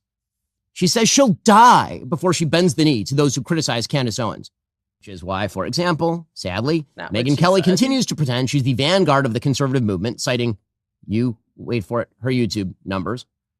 Yesterday, because she's upset at me, she put out a statement saying that she wanted to thank her audience because they had 138 million views on YouTube in February alone, twice every show on CBS News combined. And then she talks about my YouTube traffic and says that her YouTube traffic is significantly higher than my YouTube traffic. Again, I'm not going to get into a contest of comparing statistics on episode downloads or YouTube downloads for. Well, because we know, Ben, that you pay for yours. If we're being real. Specific episodes of Megyn Kelly, because that's not how I measure morality. But that is clearly how Megyn measures morality. Now, some might point out that Megyn's supposed bravery, because Megyn tends to put herself out there as a brave figure standing up to the predations of the censors. Some might point out that Megyn's bravery stops precisely where the clicks end. That she was pro-trans until the clicks turned against it, at which point she suddenly became the most militant, cursing opponent of the I mean, the moment. So Megyn came out and spoke out. She doesn't like this war and she's against it. And she's not going to bend a knee to Israel, not Candace. And this is what you get is this dipshit coming on here.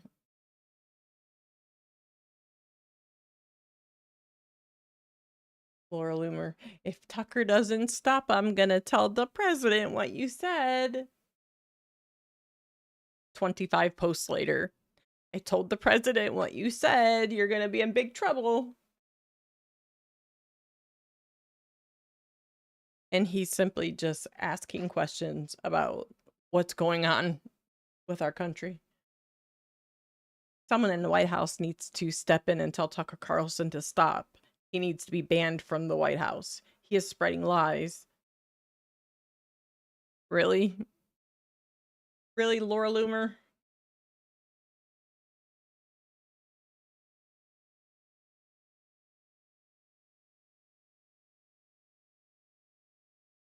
I fight with her on X all the time.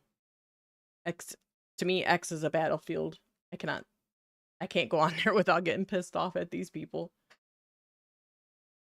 Especially when you know that, you know, Candace, Barron, Tucker, I mean, they're in it for all the right reasons. They're not lying. They're not. Those people are all crazy.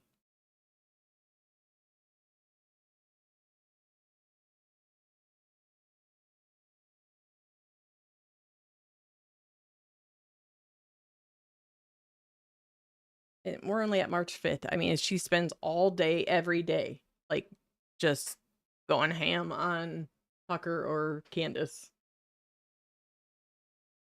And adding POTUS and JD Vance in there. Like, they're going to spank Tucker for...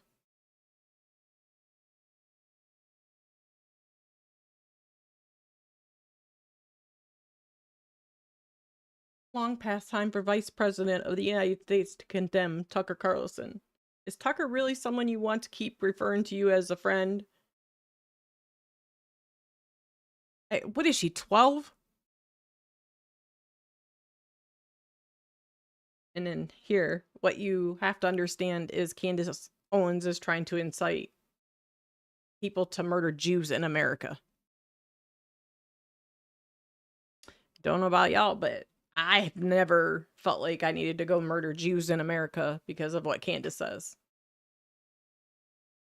She's quite literally taking everybody's words and she just twists it to fit her narrative. And I assume she's getting paid fat.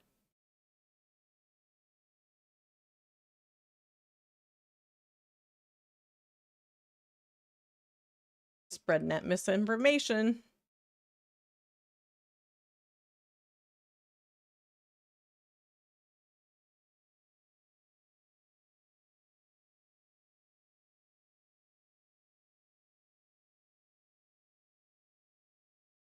That I have been asked this question for the last few days by many people, including reporters. Laura, did you show President Trump what Tucker Carlson said about the airstrikes in Iran? Why? What is that supposed to... I mean, is he supposed to tell Tucker to shut the fuck up and stop talking on X? I mean, or anywhere? Because, you know, last time I checked, this is a free country. Until, you know, it's not. And then she's like, I showed President Trump everything you said about him, Tucker. Everything. He's like a freaking teenager. President Trump just said Tucker Carlson is not MAGA. President Trump has disavowed Tucker.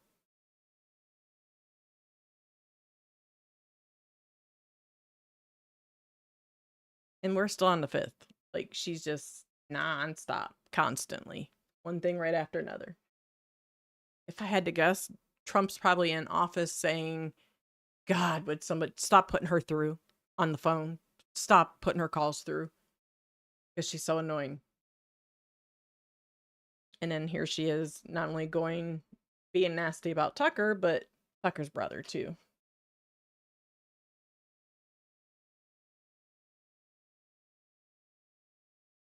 And this is Sam Parker that works with, or I guess is working with Barron together.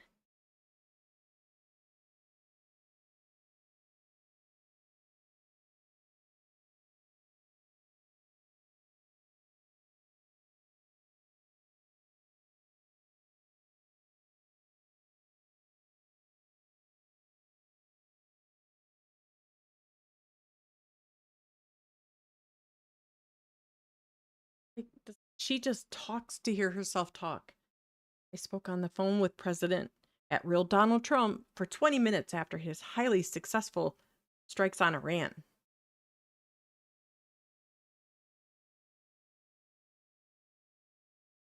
Of course, we watched the Ian video, but this asshole. Hey, Tucker Carlson, you called me out on your show last night, shaming me for my stand on Israel and the temple. Now I call you out for an actual discussion. Don't throw a punch and then run to the locker room. Let's talk Israel and Bible. Okay, that asshole is from Tennessee, where we're from, and not far. And he's a laughingstock. And Tucker would mop the floor up with that asshole. He's a joke.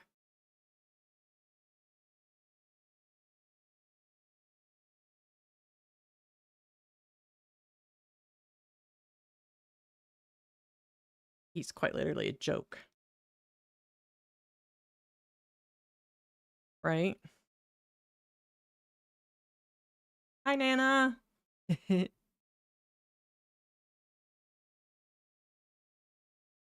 to see you.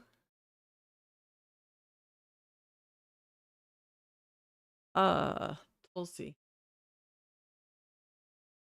I mean, she said what she said, and she hasn't said anything else. You know, she outright said that there was no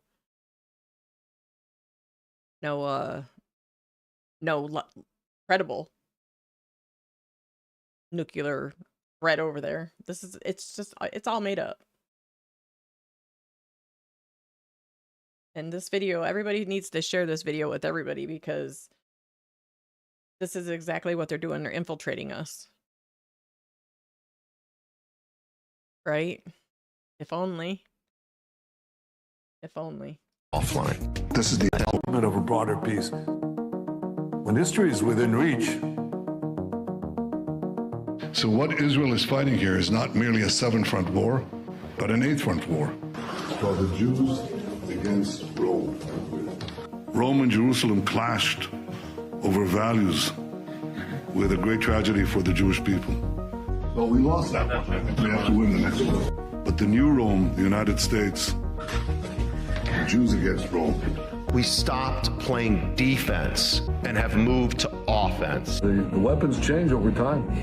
You can't fight today with swords. That doesn't work very well. But we need the kind of genius that manufactured Apollo gold pagers and infiltrated Hezbollah for over a decade to prepare for this battle. But we have to fight with the weapons that apply to the battlefields in which we're engaged.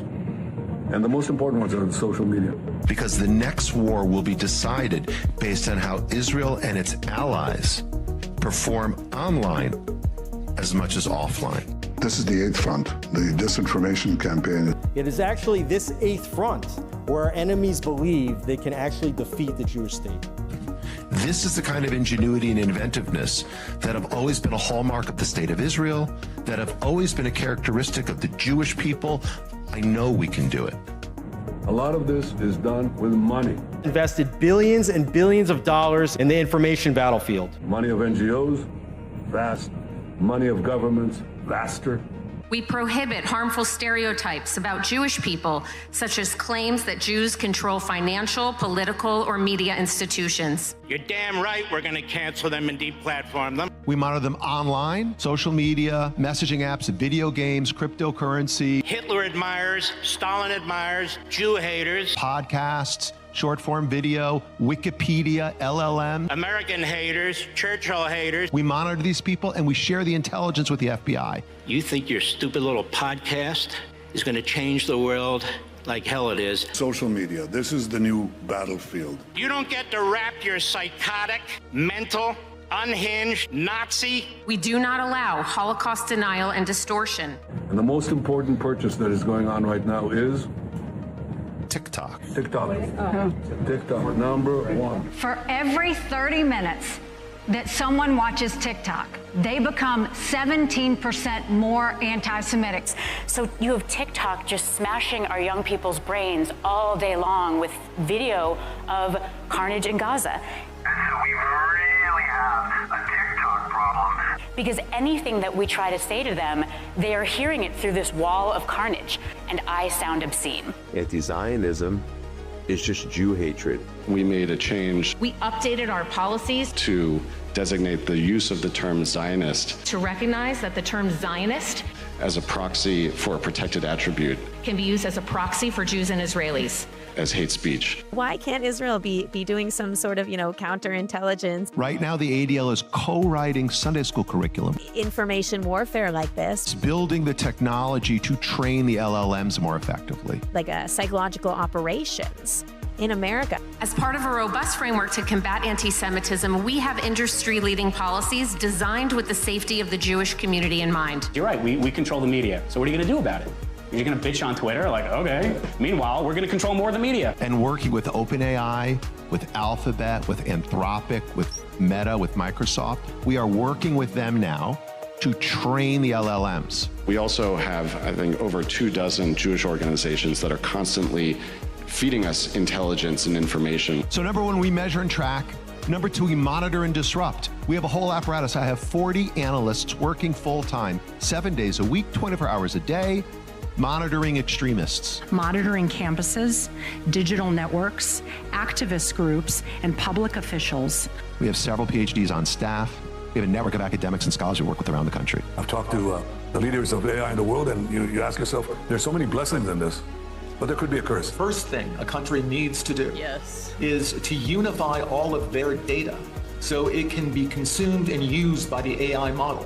We need to invest in intelligence to understand who are the anti-Semites, who's funding them, what's their plans, who are the leaders. And then once we have that, we can define who is an enemy we can attack. Yeah, like Gaza. You have to take all of your healthcare data, your diagnostic data, your genomic data. We have to take all of this data we have in our country and move it into a single, if you will, unified data platform. Once we have all this information, we need to empower and mobilize an ecosystem of many organizations that we can incentivize them to work together, to share, and to fight against our common enemies. Mobilizing millions of people, of allies that are quietly by our side. Citizens will be on their best behavior, because we're constantly recording and reporting everything that's going on. Anti-Semites, most of these people running around, we're not going to win their hearts and minds because they don't have hearts and they don't have minds. So, how are we going to, there's no reason to think we're ever going to convince them, but we can deport them, we can put them in jail, we can make their lives miserable, we can cut off their funding. You've got all these conspiracy theorists online going on and on about how, if you try and say anything, if you try and do anything against Jews, they're going to come after you. We have featured more than 1,000 anti-Semites. And they're going to destroy you and take away your business, and therefore you have to be really, really scared. These Jew haters have faced real consequences, including firings, suspensions, and expulsions. And it's kind of starting to become true. We will shine a light on you that will follow you for the rest of your life. When you look for a job, when you look for a spouse, when you look for a nanny, when you look for anything. And I love that. I love it. We remove hate speech against Zionists when these harmful stereotypes about Jews are invoked. In the past 12 months, ADL's filed more lawsuits than in the prior 112 years.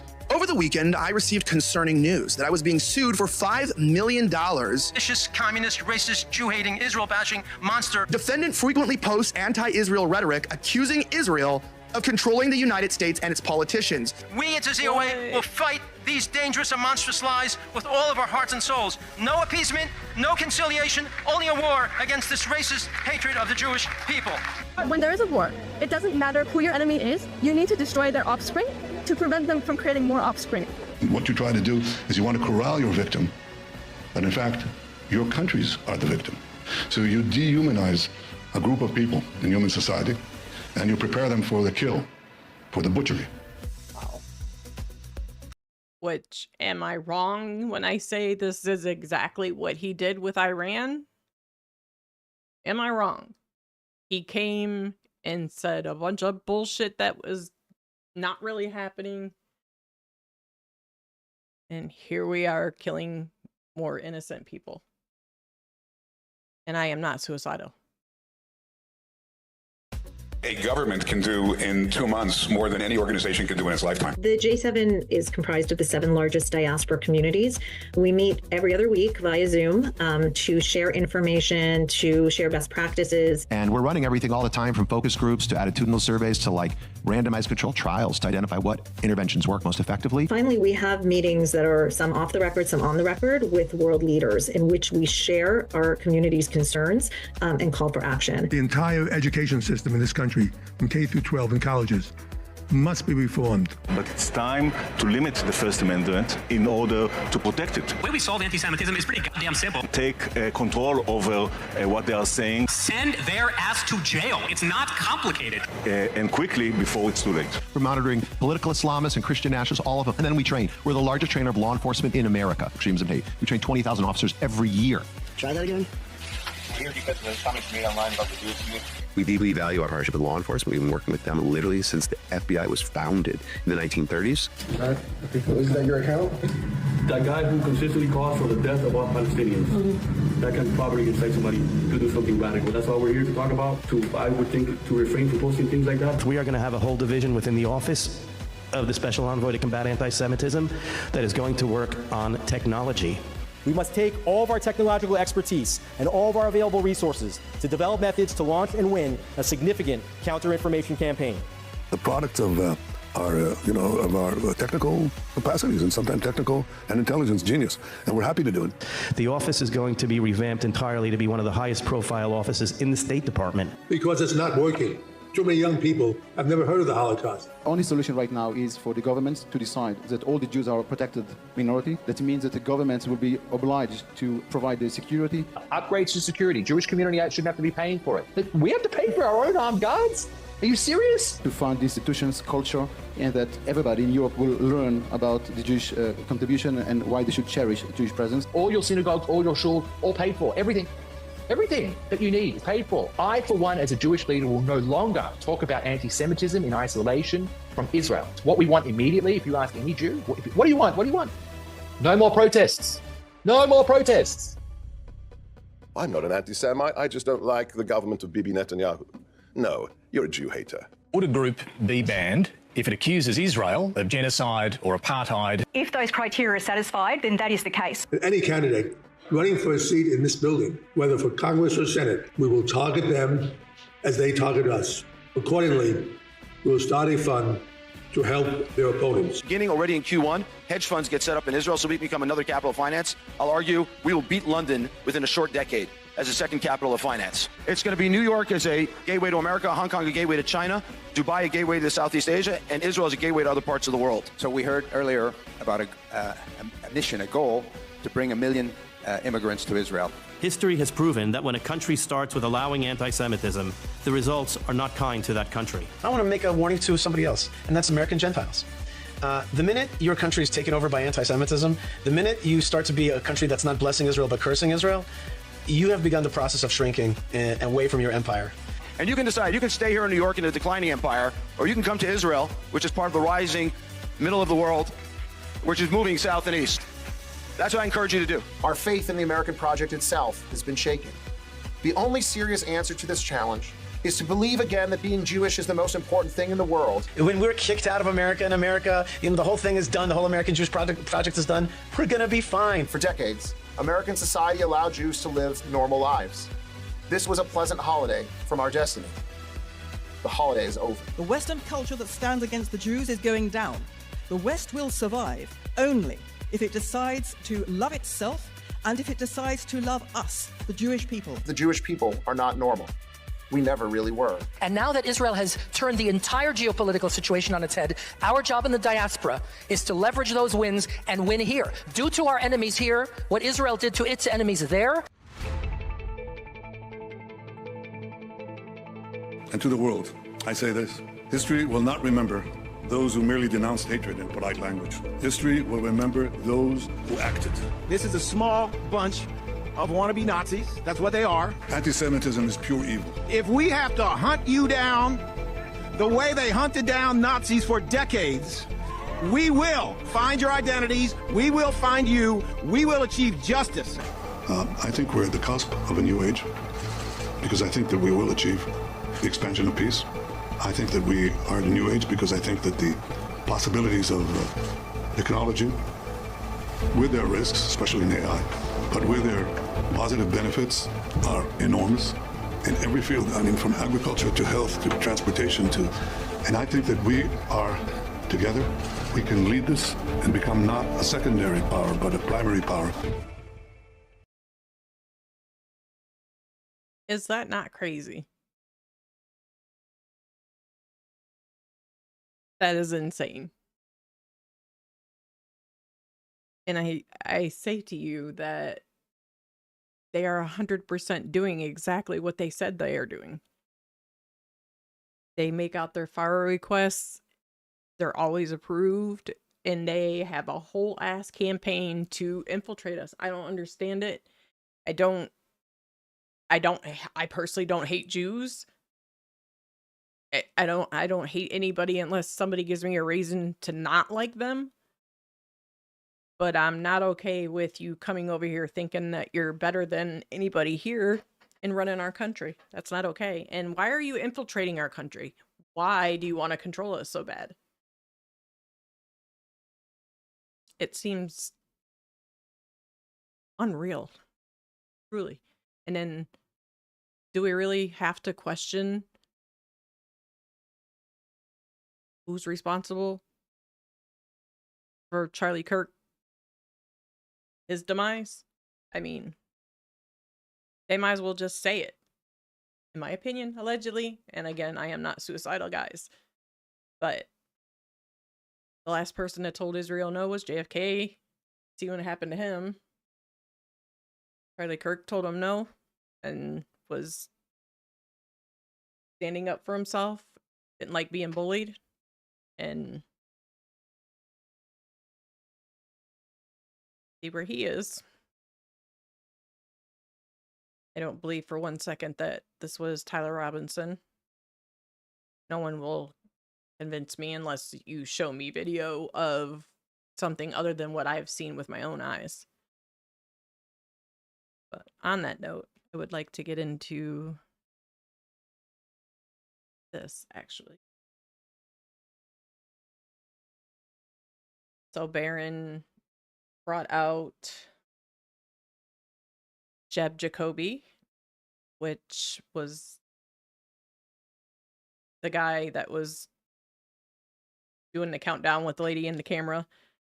And then every syllable he did, Phil Lyman was shaking his head like 1, 2, 3, the 3 syllables. That would be Jeb Jacobi. So I dug into who he is. Yeah. Why can't they just have their own, live in your own places? And even the people that are living here, just leave us alone. We'll leave you alone. I don't hate them. I'm not a big fan of Bibi Netanyahu, but anybody that thinks like that, I'm not okay with. But yeah, so this Jeb Jacobi, I dug into, and he is the guy that went on the 60 Minutes with Hunter Kozak. And he's the guy that was on the inside of the building, that plenty of video where he was starting to do an interview and they came up and stopped him. So not only does he have a charge, well, a conviction actually, for threat of violence in 2024. I found out who his dad is.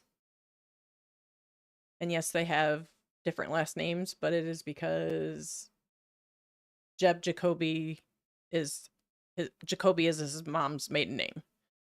So Patrick Laney is Jeb's father, and he is married to Crystal Jacobi Laney, which is Jeb's mother. Now, let me enlighten you.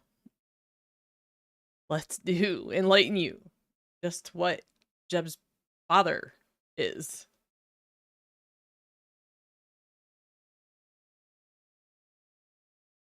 Patrick Laney.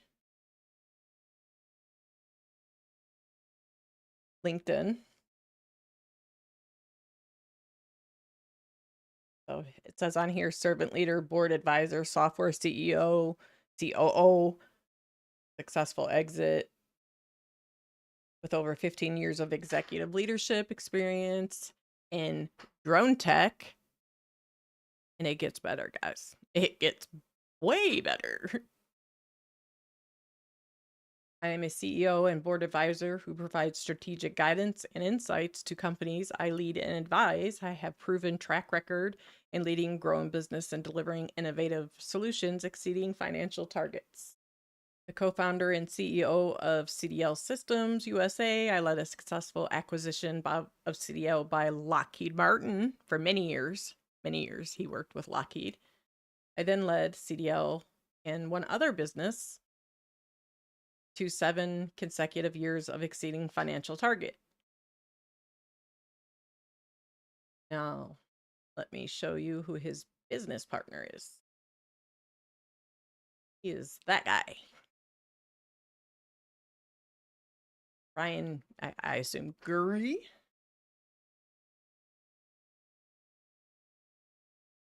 And they own this PDW together.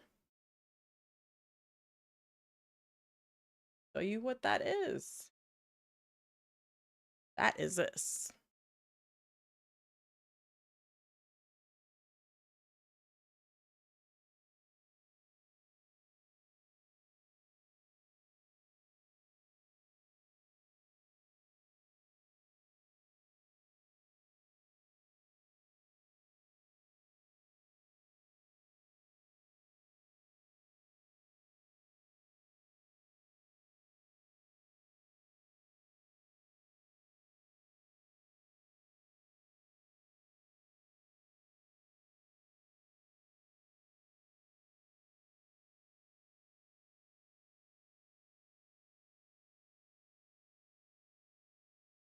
That seems pretty on spot, capable of coming from outside, inside, just flying around inside the building like nothing in HD.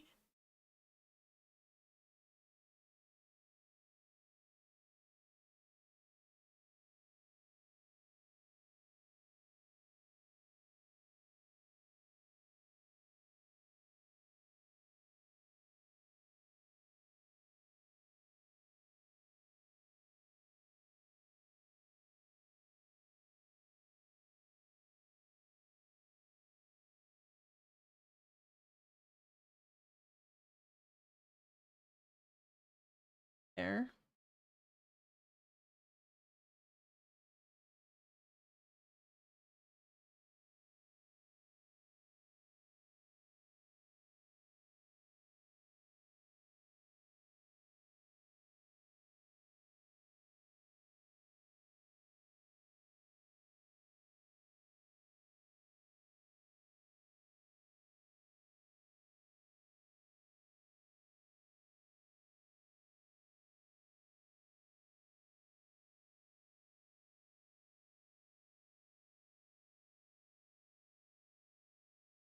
So that would be Jeb Jacobi's dad's business. Show you here, 100%. Patrick Laney, Jeb's father, and Ryan Gury. Performance DroneWorks LLC is a privately held company that operates in aerospace and defense industry. Performance DroneWorks LLC was founded in 2019 by Patrick Laney and Ryan Gury. Performance DroneWorks LLC headquarters are located in Huntsville, Alabama.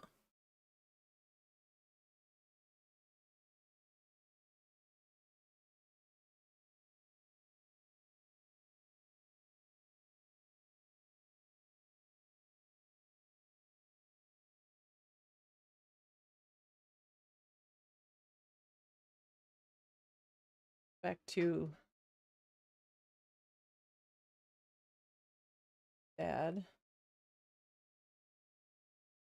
Wasn't dad. The business partner. So he's the CEO, co-founder. Dad was the founder.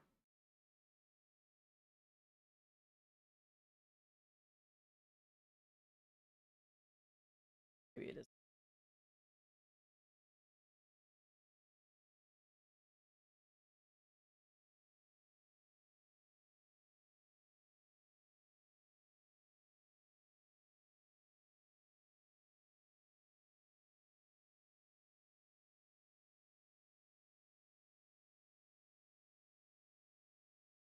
So, general manager, Huntsville, Alabama, board advisor for aerospace.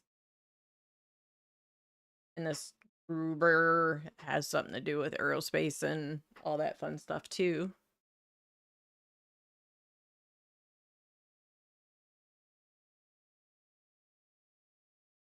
General manager at Lockheed.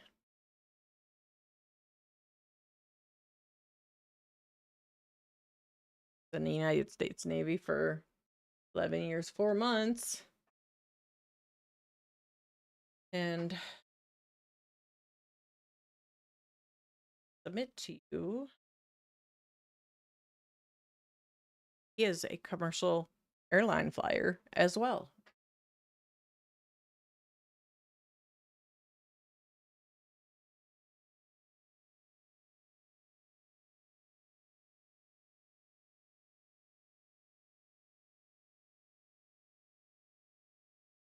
We go back to him. He too was in the military, the business partner. I found his business partner's father, which happens to be this fella that he's a creative director and producer and production. Not saying it has anything to do with that, but just a little weird. The whole storyline.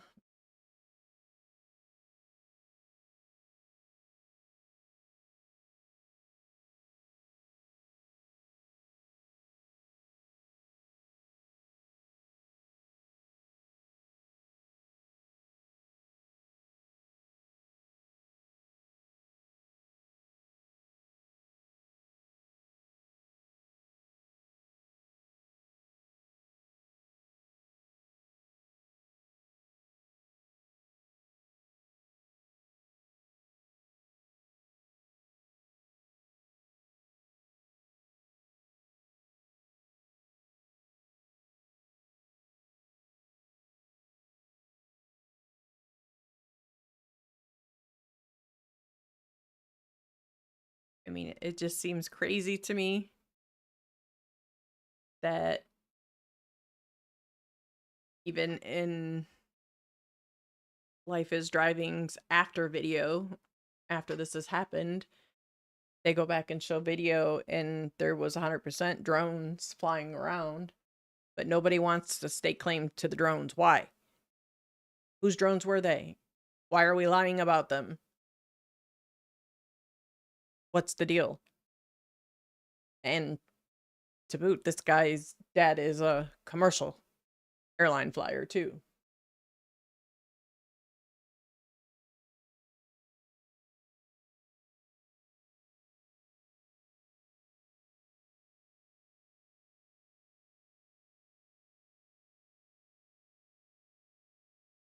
So I don't know, guys. I find that disturbing. I think that there's so many more questions and very little answers. Like, we're not getting, and yet again, I will say it again, Tyler Robinson is sitting in jail, and it doesn't even appear to me, in my opinion, that he had anything to do with it. I don't even think he was there. I don't think he even knew anything about it. Nothing. Zero. Nada. And we're gonna just let this guy take the hit. It's like a whole production. Just like Baron said, it was a whole production of people. In our opinion, allegedly. But it sure does appear that way. And why isn't anybody doing anything about it? When is somebody going to do something about it? Or will somebody do anything about it? It doesn't look like it.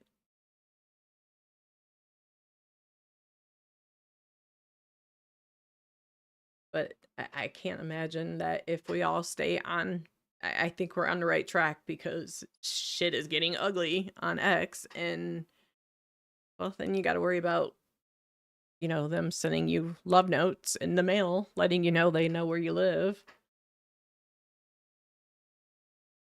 But You can't just sit back and let them do what they're doing either.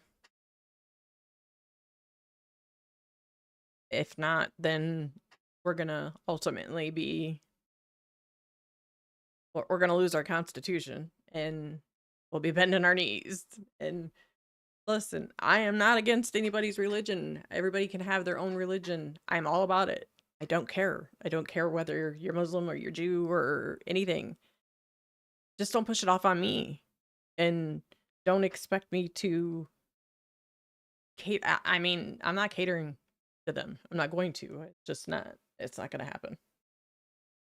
I have no problem with their religion. But I have a problem with them shoving it down my throat and insisting that our country change everything about it and be about them and who they are. I don't know what that doesn't compute. It just doesn't compute. And then with our president letting him come to our White House 6 times over since Charlie's been gone. And going into this, oh, it's not a war. My bad. We're not in war. I don't know what you call it, but people are dying. It's against their will, so I guess I don't know what you call that, but according to them, it's not a war. This is not a war. It'll be done when it's done, I guess. I guess when they have taken over whatever they want to take over. And in my opinion, that's sad. It makes this country so